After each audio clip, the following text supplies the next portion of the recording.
Hello everyone, welcome back to our YouTube channel BLSS convent inter college Babuganj Sikandra Prayagraj. मैं प्रदीप कुमार प्रजापति, सहायक अध्यापक BL सचौरी सहल convent inter college Babuganj Sikandra Prayagraj. बच्चों, आज हम लोग कक्षा 10 की जो है प्रश्नावली 1.3 पढ़ने चल रहे हैं, जिसमें आपकी पहले सवाल है कि सिद्ध कीजिए कि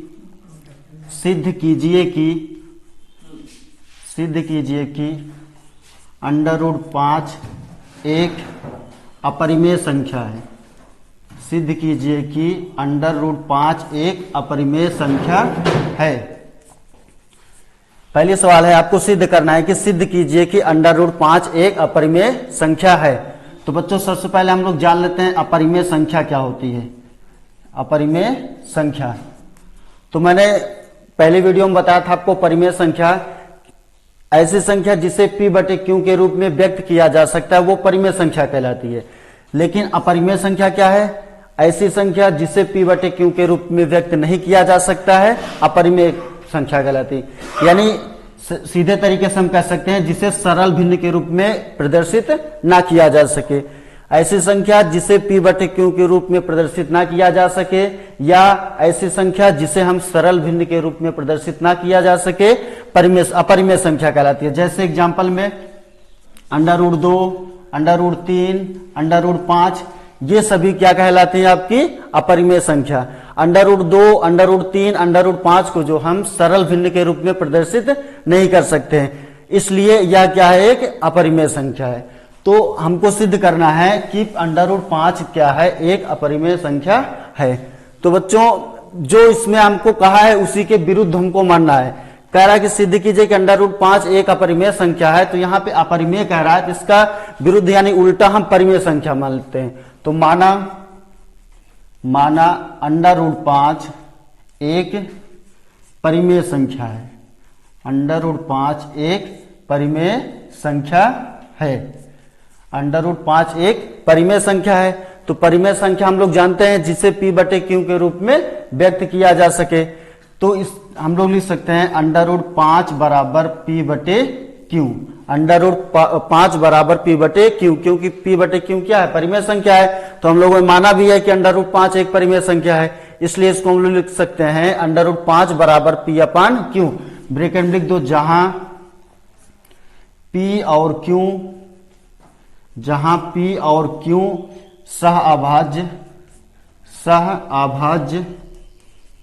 सहअभाज्य संख्या है। जहां p और q सहअभाज्य संख्या है और q is not equal to 0, और q का मान 0 नहीं हो सकता है।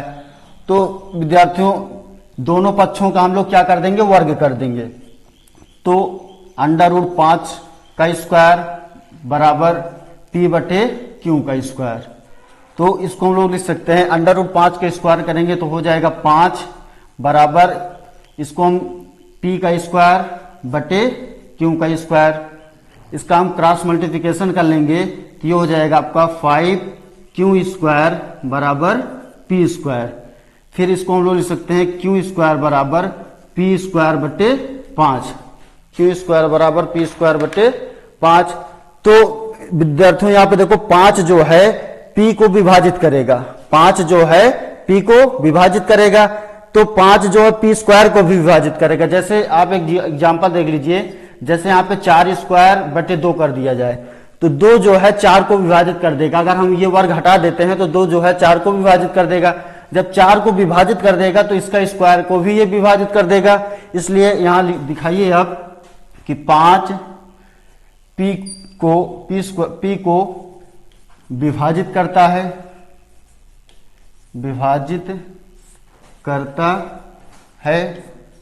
इसलिए 5 जो है p स्क्वायर को भी विभाजित करेगा। p स्क्वायर को भी विभाजित करेगा। 5 जो है p को विभाजित कर रहा है, इसलिए 5 जो है p स्क्वायर को भी विभाजित करेगा। इसको हम लोगों ने समीकरण 1 बना लेते हैं। इसको हम लोग कितना बना लिए? समीकरण 1 बना लिए। अब उसके बाद माना p बराबर 5m। p बराबर हम लोगों ने कितना मान लिया? 5m मान लिया। पुनः इसका दोनों पक्षों का वर्ग कर देंगे तो ये हो जाएगा पी स्क्वायर बराबर 5m का स्क्वायर, या इसको लिख सकते हैं पी स्क्वायर बराबर 25m स्क्वायर। पी स्क्वायर बराबर हो जाएगा आपका 25m स्क्वायर। इसको समीकरण बना लेते हैं 2। तो समीकरण 2 में जो है पी स्क्वायर का मान रखने पर देखो यहाँ पे पी स्क्वायर बराबर 25m स्क्वायर आया है, तो इस पी स्क्वायर के स्थान पे हम लोग कितना लिख सकते हैं 25m। तो यहां लिखो पी स्क्वायर का मान समीकरण 1 में रखने पर, पी स्क्वायर का मान समीकरण 1 में रखने पर तो ये हो जाएगा 5q स्क्वायर बराबर इसके स्थान पे आपको हो जाएगा 25m स्क्वायर। 25m स्क्वायर ये 5 से कट जाएगा, 5×5 = 25 हो जाएगा। तो यहां आपका बचेगा q स्क्वायर बराबर 5m स्क्वायर। तो ये हो जाएगा m स्क्वायर बराबर q स्क्वायर बटे 5।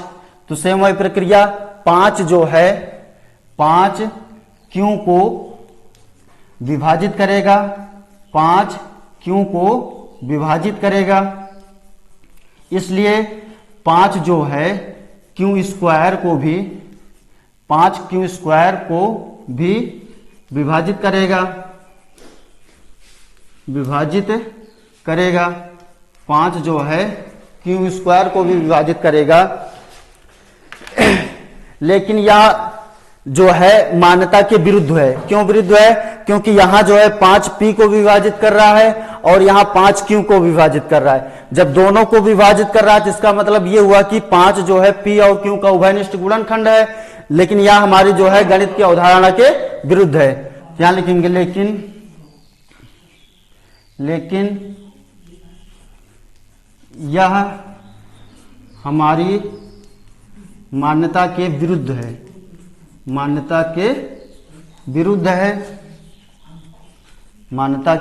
विरुद्ध है। इसलिए जो है √5 एक अपरिमेय संख्या है। इसलिए √5 एक अपरिमेय संख्या है। यहां पे लिख दीजिए आप, इसलिए √5 एक अपरिमेय संख्या है। √5 एक अपरिमेय संख्या है। फिर से इसको समझिए आप एक बार। कह रहा है सिद्ध कीजिए कि √5 एक अपरिमेय संख्या है। तो जो सवाल में आपका पूछ रहा है उसी के विरुद्ध हमको मान के चलना है। तो 5 एक अपरिमेय संख्या है कह रहा है, तो हम मान लेते हैं माना, इसके उल्टा मानेंगे, माना √5 एक परिमेय संख्या है। तो परिमेय संख्या हमने पहले बताया था पहले लेक्चर में कि जिसे p/q के रूप में व्यक्त किया जा सके उसे क्या कहते हैं? परिमेय संख्या कहते हैं। तो √5 बराबर हम लोगों ने लिखा p/q। फिर क्या किया? दोनों पक्षों का हमने वर्ग कर दिया। दोनों पक्षों क्या किया? वर्ग। √5 के स्क्वायर आपका 5 हो जाएगा, ये p स्क्वायर ये बटे q स्क्वायर। क्रॉस मल्टीप्लिकेशन कर देंगे इसका तो हो जाएगा 5q स्क्वायर बराबर p स्क्वायर। 5 इस तरफ ला लेंगे, बटे में हो जाएगा तो q स्क्वायर बराबर हो जाएगा p स्क्वायर बटे 5। अब देखो ये 5 जो है p को विभाजित करेगा, 5 p को विभाजित करेगा। जब 5 p को विभाजित करेगा तो 5 आपका p स्क्वायर को विभाजित करेगा, 5 जो है p स्क्वायर को विभाजित करेगा। फिर हम लोगों ने माना p बराबर 5m। पुनः दोनों पक्षों का वर्ग कर देंगे तो p स्क्वायर बराबर हो जाएगा 5 का वर्ग हो जाएगा 25 और m का स्क्वायर हो जाएगा। तो p स्क्वायर का मान समीकरण 1 में रखने पर, समीकरण 1 आपका यहाँ पे है, समीकरण 1 आपका ये जहां पे p स्क्वायर है उसके स्थान पर हम लोग लिखेंगे 25m स्क्वायर। तो p स्क्वायर का मान समीकरण 1 में रखने पर तो 5q स्क्वायर बराबर हो जाएगा 25m स्क्वायर। तो 5 से इसको काट देंगे, 5×5 = 25 हो जाएगा। बचेगा आपका q स्क्वायर बराबर 5m स्क्वायर। तो 5 इस तरफ लाएंगे, बटे में हो जाएगा तो m स्क्वायर बराबर q स्क्वायर बटे 5। अब देखिए 5 q को विभाजित करेगा, 5 q को विभाजित करेगा, इसलिए 5 जो है q स्क्वायर को विभाजित करेगा, लेकिन यह हमारी मान्यता के विरुद्ध है। तो इसलिए √5 जो है एक अपरिमेय संख्या है। ठीक है, तो दूसरी सवाल आपकी है, ये पहली सवाल आपकी थी, 2 नंबर आपकी सवाल है। 2 नंबर सवाल आपकी है कि सिद्ध कीजिए कि 3 + 2√5 एक अपरिमेय संख्या है। सिद्ध कीजिए कि सिद्ध कीजिए कि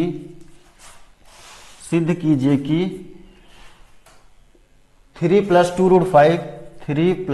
2√5 एक अपरिमेय संख्या है। अपरिमेय संख्या है। सिद्ध कीजिए कि 3 + 2√5 एक अपरिमेय संख्या है। तो अपरिमेय संख्या का है हमसे, तो हम इसके विरुद्ध मानेंगे। तो माना, मैंने बताया कि जो आपसे अपरिमेय कह रहा है तो इसके विरुद्ध मानो, अपरिमेय का उल्टा होता है परिमेय। तो मान लेते हैं माना 3 + 2√5 एक परिमेय संख्या है। एक परिमेय संख्या है। मान लिया हम लोगों ने कि 3 + 2√5 एक परिमेय संख्या है। जब एक परिमेय संख्या है तो ये हो जाएगा आपका 3 + 2√5 बराबर p/q। p/q लिख दिए। फिर यहां दिखाओ जहां p और q सह अभाज्य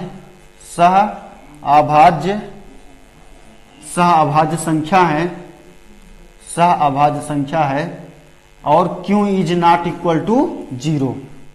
हम लोग मान लिए हैं कि माना 3 + 2√5 एक परिमेय संख्या है और 3 + 2√5 बराबर p/q, क्योंकि परिमेय संख्या माना है तो परिमेय संख्या जिसे p/q के रूप में लिख सकते हैं हम लोग। तो 3 + 2√5 बराबर p/q, जहां p और q सह अभाज्य संख्या है और q is not equal to 0। तो 3 को हम उस तरफ ले चलेंगे, तो यहां आपका बचेगा 2√5 बराबर p/q -3। ये प्लस था, उधर जाएगा क्या हो जाएगा आपका माइनस हो जाएगा। तो इसका हम बटे करके एलसीएम ले लेंगे, तो ये हो जाएगा 2√5 बराबर q। तो ये हो जाएगा p माइनस q से इसमें गुणा हो जाएगा, तो ये हो जाएगा आपका 3q। अब 2 इधर गुणा में इस तरफ आ जाएगा तो भाग में चला जाएगा, तो हो जाएगा आपका √5 बराबर p - 3q/2q। p - 3q/2q। ये देखो ये p/q के रूप में है, यानी अंश बटे हर के रूप में है। तो यहां दिखाएंगे चूंकि p - 3q/2q एक परिमेय संख्या है। एक परिमेय संख्या है। p - 3q/2q एक परिमेय संख्या। परिमेय संख्या क्यों? क्योंकि इसे अंश बटे हर यानी p/q के रूप में लिखा गया आपका। तो p - 3q/2q एक क्या है आपका परिमेय संख्या है। जब ये आपका परिमेय संख्या है तो ये भी आपकी परिमेय संख्या होगी। क्यों होगी? क्योंकि यहां बीच में आपका इक्वल का चिन्ह लगा है। इक्वल का चिन्ह लगने का मतलब हो जितना ये है उतना ये है। अगर ये आपका परिमेय है तो ये भी आपका परिमेय है। इसलिए √5 भी एक परिमेय संख्या होगी। एक परिमेय संख्या होगी। √5 क्या हो जाएगी? एक परिमेय संख्या होगी। लेकिन यह हमारी अवधारणा के विरुद्ध है। क्यों विरुद्ध है? क्योंकि अभी हम लोगों ने पहली सवाल में √5 एक अपरिमेय संख्या सिद्ध किया है। हम लोग पहली सवाल में सिद्ध किया है कि √5 क्या है? एक अपरिमेय संख्या है। लेकिन यहां हम लोग इसके अकॉर्डिंग मान रहे हैं कि ये आपका परिमेय है तो ये भी परिमेय है, क्योंकि भाई बराबर का चिन्ह लगा हुआ है, तो इसलिए √5 भी एक परिमेय संख्या। लेकिन यह हमारी अवधारणा के विरुद्ध है। यह हमारी अवधारणा के विरुद्ध है। यह हमारी अवधारणा के विरुद्ध है। इसलिए अवधारणा के विरुद्ध है क्योंकि √5 एक अपरिमेय संख्या है। √5 एक अपरिमेय संख्या है। यह हमारी अवधारणा के विरुद्ध है क्योंकि √5 क्या है? एक अपरिमेय संख्या है। जब √5 एक अपरिमेय संख्या है तो आपका इसलिए हो जाएगा 3 + 2√5 एक अपरिमेय अपरिमेय संख्या है। ठीक है, फिर से इसको आप समझिए। कह रहा है सिद्ध कीजिए कि 3 + 2√5 एक अपरिमेय संख्या है। तो अपरिमेय संख्या है तो इसका हमको उल्टा मान के चलना है, परिमेय मान के चलना है। तो मान लिया हम लोगों ने 3 + 2√5 एक परिमेय संख्या है। तो 3 + 2√5 बराबर P/Q। तो 3 इधर प्लस में उस तरफ ले चलेंगे, माइनस हो जाएगा। इसका एलसीएम लेंगे, क्यों हो जाएगा, तो क्यों का 3 में गुणा हो जाएगा, 3 क्यों हो जाएगा। फिर ये 2 इधर मल्टीप्लिकेशन यानी गुणा के रूप में इस तरफ आ जाएगा, आपका डिवाइड हो जाएगा, 2 क्यों हो जाएगा। अब देख रहे हैं कि P - 3Q/2 क्यों क्या है, एक परिमेय संख्या के रूप में। किसके रूप में है, एक परिमेय संख्या के रूप में है। जब ये संख्या आपकी परिमेय है तो ये भी आपकी परिमेय होगी, क्योंकि इक्वल का चिन्ह लगा हुआ है। इक्वल का चिन्ह लगने का मतलब ये हुआ कि जो इतना है वो भी इतना ही रहेगा, दोनों बराबर रहेंगे आपस में। तो इसलिए √5 भी एक परिमेय संख्या है। लेकिन यह हमारी अवधारणा के विरुद्ध है। क्यों विरुद्ध है, क्योंकि √5 एक अपरिमेय संख्या, हमने पहले सवाल में आपको सिद्ध किया कि √5 एक अपरिमेय संख्या है, इसलिए 3 + 2√5 एक अपरिमेय संख्या है। ये रही आपकी दूसरी सवाल। अब आपकी 3 नंबर सवाल है। 3 नंबर सवाल है कि सिद्ध कीजिए कि निम्नलिखित संख्याएं अपरिमेय हैं। सिद्ध कीजिए कि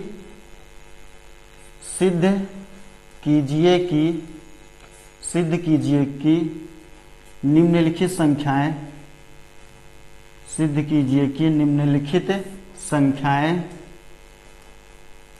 अपरिमेय हैं।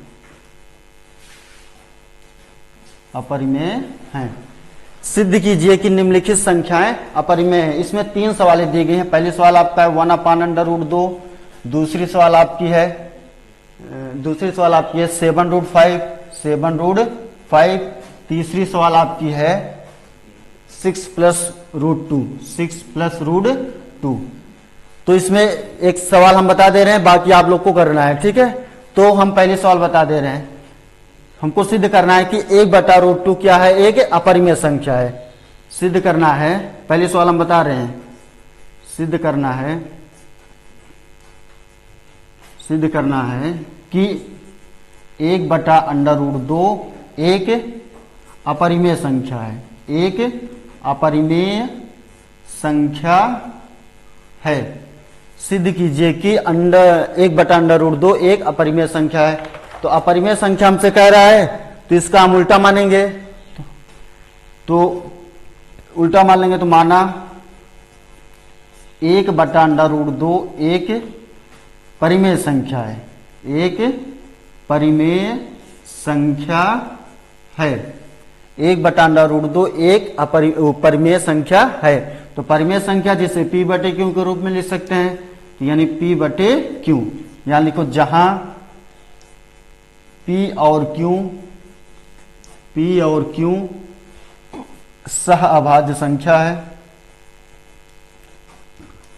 सहअभाज्य संख्या है, और Q ≠ 0, यानी Q का मान 0 नहीं होगा।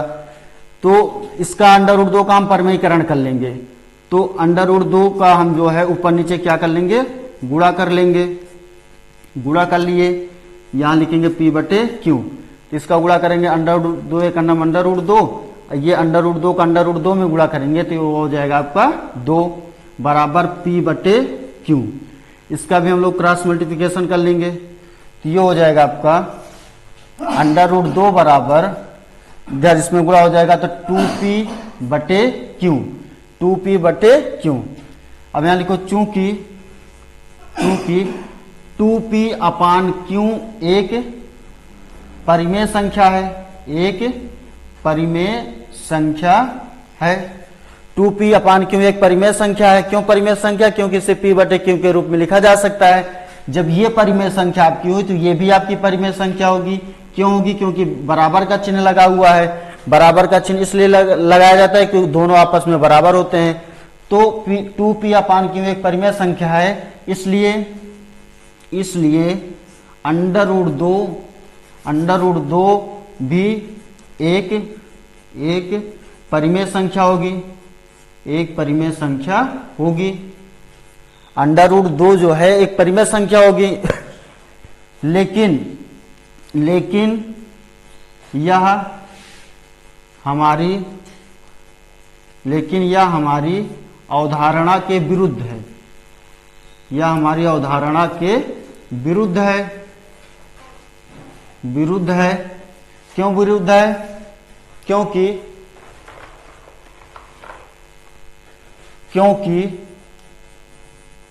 √2 एक अपरिमेय संख्या है। √2 एक अपरिमेय संख्या है।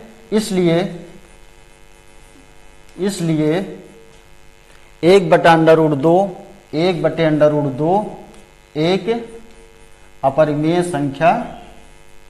अपरिमेय संख्या है। फिर से देखिए इसको एक बार। कह रहा है सिद्ध कीजिए कि निम्नलिखित संख्याएं अपरिमेय हैं। इसमें 3 दिए गए हैं, 1 2 3। तो पहला हम सॉल्व करेंगे। हमको सिद्ध करना है कि 1/√2 एक अपरिमेय संख्या है। तो अपरिमेय संख्या कह रहा था, इसका हम उल्टा मानेंगे। अपरिमेय का उल्टा होता है परिमेय होता है। तो माना 1/√2 एक क्या है? परिमेय संख्या है। जब 1/2 को हम परिमेय संख्या मान लिए हैं तो परिमेय संख्या हमारा p/q के रूप में होता है। तो 1/2 बराबर p/q, जहां p और q सह अभाज्य संख्या है और q is not equal to 0। तो 1/√2 दिया तो √2 का हम लोग परिमेयीकरण कर लेंगे बराबर p/q। इसका इसमें गुणा कर लेंगे, √2 का √2 और इन दोनों का गुणा कर लेंगे, 2 हो जाएगा बराबर p/q। इसका क्रॉस मल्टीप्लिकेशन करेंगे तो 2 का p में गुणा हो जाएगा, 2p हो जाएगा बटे नीचे आपका q है। अब देखेंगे यहाँ पे कि ये आपका p/q के रूप में है। p/q के रूप में है तो इसलिए है क्या है? परिमेय संख्या है। जब ये आपकी परिमेय संख्या है तो ये भी आपकी परिमेय संख्या है, क्योंकि बीच में बराबर का चिन्ह लगा है। तो इसलिए √2 भी एक परिमेय संख्या है। लेकिन यह हमारी अवधारणा के विरुद्ध है। विरुद्ध क्यों है? क्योंकि √2 जो है एक अपरिमेय संख्या होती है। जब √2 एक अपरिमेय संख्या होती है तो हमारा 1/√2 भी तो एक अपरिमेय संख्या होगी। तो इसलिए 1/√2 एक अपरिमेय संख्या है।